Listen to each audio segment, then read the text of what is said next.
क्या आपने कभी ऐसा क्षण महसूस किया है जब किसी के बेहद पास होने पर भी शब्दों की कोई जरूरत नहीं थी, जहां सिर्फ उसकी सांसें सुनाई दे रही थीं और उन सांसों में जैसे कोई प्राचीन मंत्र गूंज रहा हो?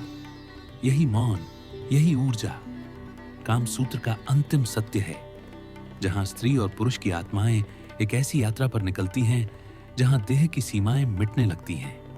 कामसूत्र कहता है, रति केवल शरीर का संगम नहीं बल्कि आत्मा की पूजा है।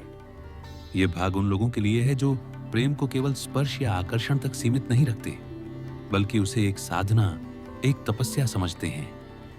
कामसूत्र के अनुसार जब दो लोग पूरी तरह भावनात्मक, मानसिक और आत्मिक रूप से जुड़ जाते हैं तो उनका मिलन एक सृजनात्मक ऊर्जा को जन्म देता है।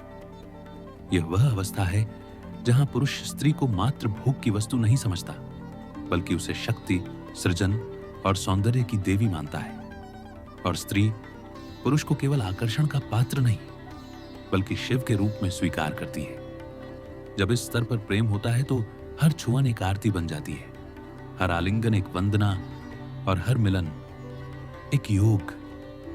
कामसूत्र हमें उस अवस्था तक ले जाता है जहां स्त्री और पुरुष दोनों एक दूसरे के भीतर ईश्वर को महसूस करने लगते हैं। एक स्त्री जब प्रेम की चरम अनुभूति पर पहुंचती है तो उसका शरीर ही नहीं, उसकी आत्मा कांपती है, और उस कंपन में से जो ऊर्जा निकलती है वह पुरुष को भी शुद्ध कर देती है।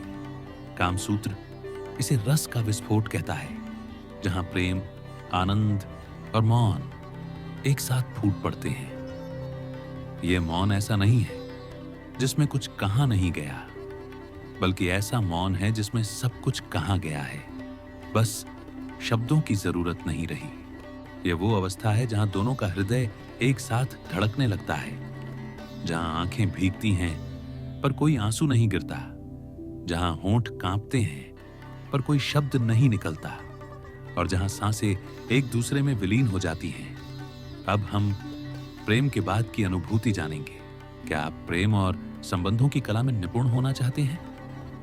कामसूत्र के संपूर्ण ज्ञान तक पहुंचने के लिए नीचे दिए गए लिंक पर क्लिक करें, चैनल को सब्सक्राइब करना ना भूलें और बेल आइकॉन दबाएं ताकि आप कोई भी नई जानकारी सबसे पहले पाएं। यह बहुमूल्य ज्ञान अपने दोस्तों के साथ साझा करना ना भूलें, क्योंकि कामसूत्र की सही समझ आपके रिश्तों को और भी गहरा और खूबसूरत बना सकती है।